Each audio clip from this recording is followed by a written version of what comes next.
title historian, then you understand history more than a person who's dedicated to studying it. No, that's just a class bias. Let me bring Michael Eric Dyson into this discussion, professor at Georgetown University. Your thoughts on Malcolm X today and what Amiri Baraka is saying in his criticism of Manning Marable's book, Malcolm X, A Life of Reinvention.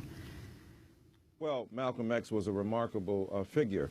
As Manning Marable himself said on your show, the most remarkable figure, he said, produced by black people in the 20th century. So I don't think that there's any lack of evidence to substantiate the claim that Manning Marable believed Malcolm X was the most remarkable black person produced in the 20th century. That says everything and a heck of a lot about his own understanding and his consciousness here. Amiri Baraka is a genius. There's no question about that. I would respectfully disagree with him on this point, however, because I think that Manning Marable's consciousness is not what's at stake here. What's at stake here are the facts. What's at stake here is the framework, and I think Mr. Baraka is absolutely right in terms of looking at the framework that informs and constructs the facts, that brings together this symphony of data and trying to orchestrate it into an intelligible and incoherent treatise that gives us a sense of who Malcolm is. I don't think we engage in any anti-intellectualism here.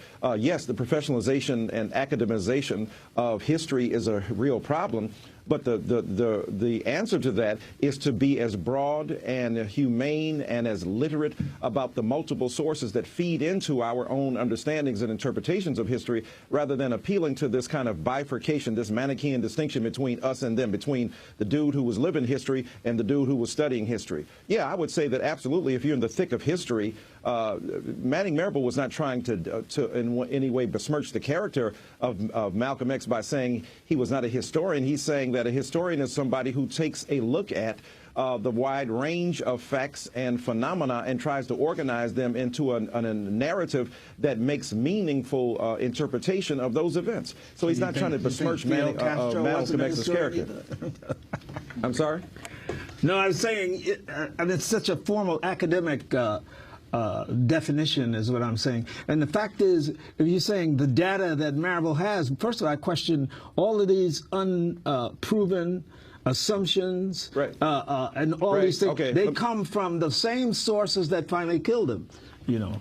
Well, I understand it, but what I'm saying to you is that, I'm going to come to that very quickly. I'm saying it's not a formal understanding of history. It's either we're going to have somebody who's relatively fair-minded, not objective. We know we don't have a point of objectivity outside of the flow of human history, but we have to have people who are involved who are trying to understand and interpret this. And to say that Manning Marable didn't have the right kind of consciousness is itself the kind of doctrinaire sectarianism that Malcolm X argued against. When Malcolm X talked about the unification of black people, he said we want to do it beyond that. And I'm saying that if Mr. Baraka's claim against Manning Marable is that he's a certain kind of democratic socialist versus Leninism, I'm saying that if you talk about consciousness, is the ultimate black nationalist consciousness informed by a European theoretician of Marx and a person who engaged in practices that necessarily didn't take into account the full range of black life? So when you say, well, Lenin was a revolutionary. Manning Marable, when you say that Manning Marable did not.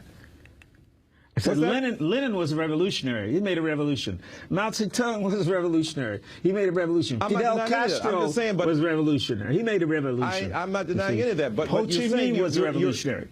You're imputing, you're indicting Manning Marable for not understanding the flow of black nationalism, and I'm saying if that's the case, he talked about Pan-Africanist identity, he talked about Malcolm X's engagement, his influence by Garvey, his understanding that, like King, that you want to talk about the liberation of black people. I'm saying when you make the charge that Manning Marable doesn't fundamentally understand that the liberation of black people is at the heart of the project of making America what it is, I think that's contradicted by every one of Manning Marable's books, where he makes that argument brilliantly, and he talks about the revolutionary power of African-American thought to change American consciousness and African-American practice to change American democracy. But it seems to me he thinks that we're aspiring to be social democrats. He thinks that black nationalists are actually aspiring to be social democrats, aspiring to be in the democratic socialists or the CP. That's not true. The revolutionary nationalist motion, like Lenin said, is more important in revolutionary sense, because you don't say this is formally involved in democracy. You say, how much has this done to undermine imperialism? And there's nothing done as much to undermine imperialism in the United States as the Black Liberation Movement. That's what I'm saying. And, well, this is the he irony doesn't to me. understand This is that. the irony.